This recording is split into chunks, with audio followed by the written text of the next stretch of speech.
Good evening students. आज हम लोग क्लास 12th फिजिक्स के चैप्टर अर्धचालक इलेक्ट्रॉनिकी के टॉपिक पीएन संधि डायोड पूर्ण तरंग दृष्टिकारी के विषय में पढ़ने वाले हैं। पहले का वीडियो हमने अर्ध तरंग दृष्टिकारी के लिए आपको प्रिपेयर कराया था। आज हम लोग पूर्ण तरंग दृष्टिकारी के विषय में पढ़ने वाले हैं। इसमें सबसे पहले इसका जो परिपथ होता है, परिपथ तैयार करते हैं, उसके बाद इसकी कार्यविधि को समझेंगे। तो परिपथ में सबसे पहले क्या है, पीएन संधि डायोड पूर्ण तरंग दृष्टिकारी के रूप में।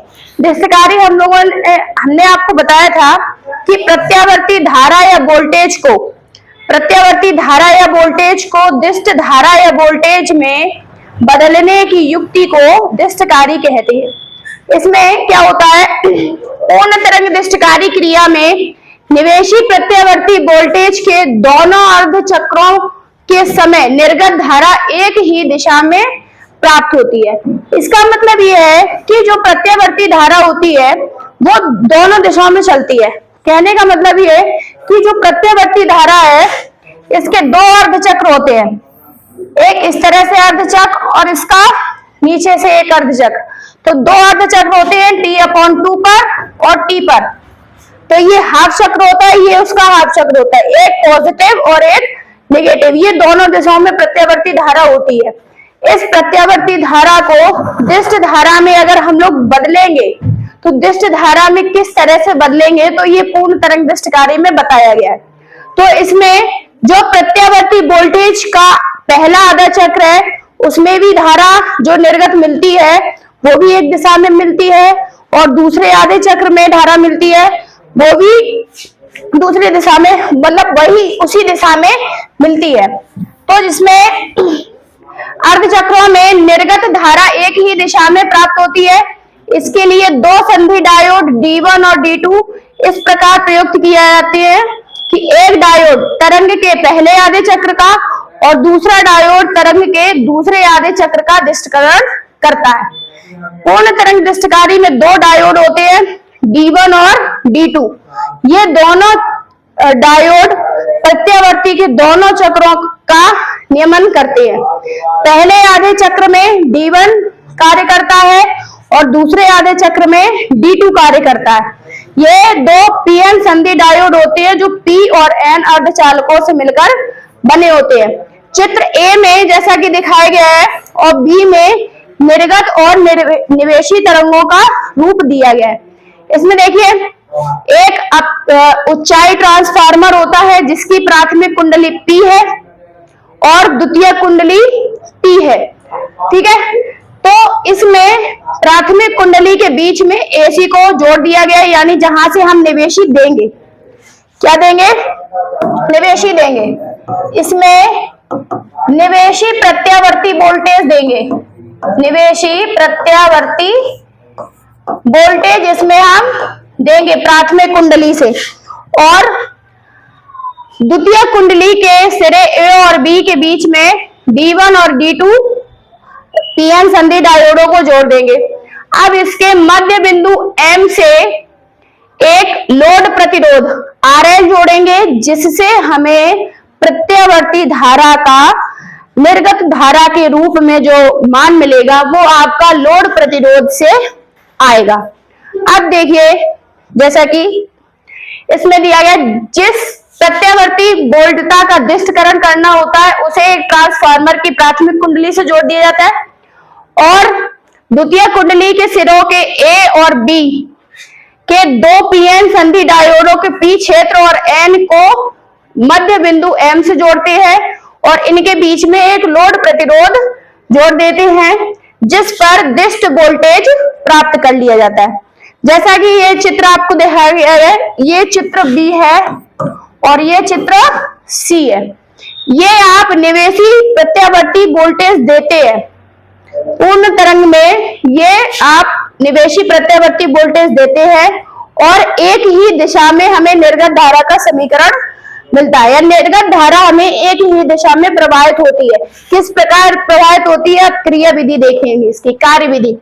जैसा कि ये चित्र मैंने रफली अभी आपको बना दिया है, इसमें देखिए, एक ये प्राथमिक कुंडली है, ट्रांसफार्मर की प्राथमिक कुंडली क्या है, P, ठीक है। एक प्राथमिक कुंडली P है जिससे निवेशी प्रत्यावर्ती वोल्टेज को हमने जोड़ दिया है, इसको जोड़ा है, निवेशी प्रत्यावर्ती वोल्टेज को इससे जोड़ दिया गया है, जो हमें इसको देना है, निवेश का मतलब देना, और जो मुझे मिलेगा वो किससे मिलेगा, निर्गत से। और ये है आपकी द्वितीय कुंडली।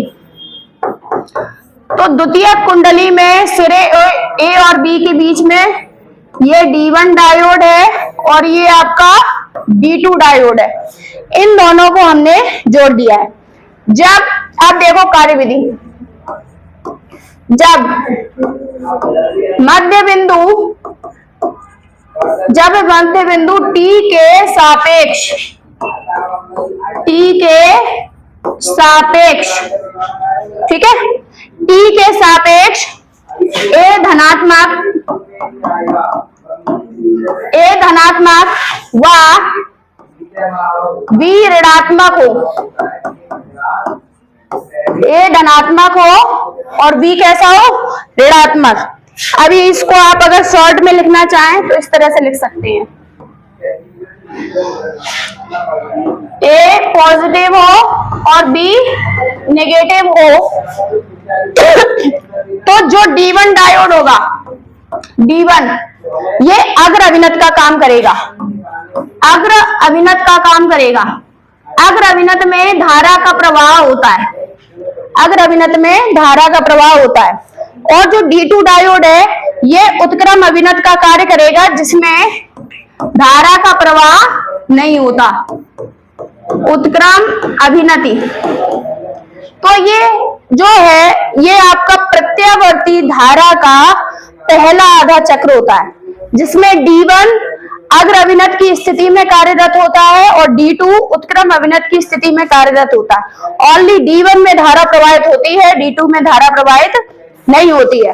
और D1 से जो धारा मिलती है वो RL से होकर हमें निर्गत धारा के रूप में प्राप्त हो जाती है। तो इसमें B ऋणात्मक हो तब D1 अग्र अभिनत में होगा, D1 अग्र अभिनत में होगा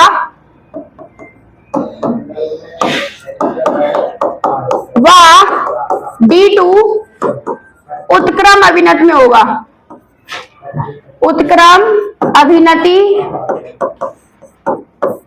में होगा, जिससे D1 से धारा प्रवाहित होकर RL के सिरों पर निर्गत धारा के रूप में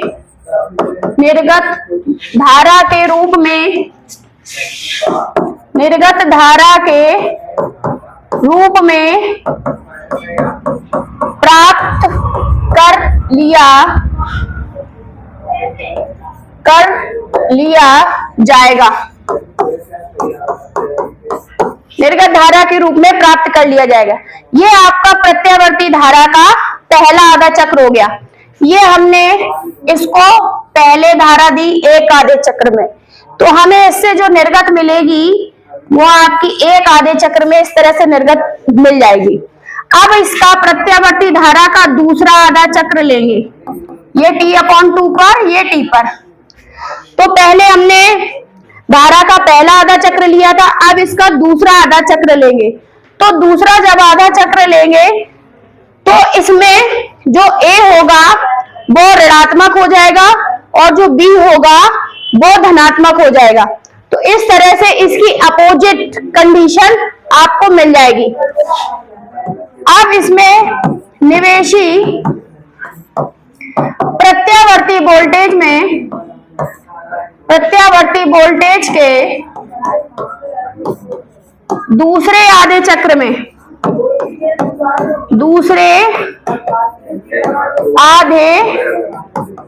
चक्र में A ऋणात्मक हो और B धनात्मक हो, तब D1 जो होगा वो आपका उत्क्रम अभिनत में होगा। D1 जो होगा उत्क्रम अभिनत में होगा, वह D2 अग्र अभिनत में होगा। अग्र अभिनत में होगा। तो पहले आधे चक्र में D1 में धारा प्रवाहित हुई और दूसरे आधे चक्र में D2 में धारा प्रवाहित होगी, और दोनों में जो धारा प्रवाहित होगी वो RL के द्वारा हमें दिष्ट धारा के रूप में प्राप्त हो जाएगी। अंतर बस इतना है कि प्रत्यावर्ती जो धारा होती है वो दोनों दिशाओं में चलती है, और जो दिष्ट धारा होगी जो हमें इससे मिलेगी वो एक ही दिशा में मिलेगी। तो D2 जो होगा वो अग्र अभिनत में होगा। D2 से प्रवाहित धारा,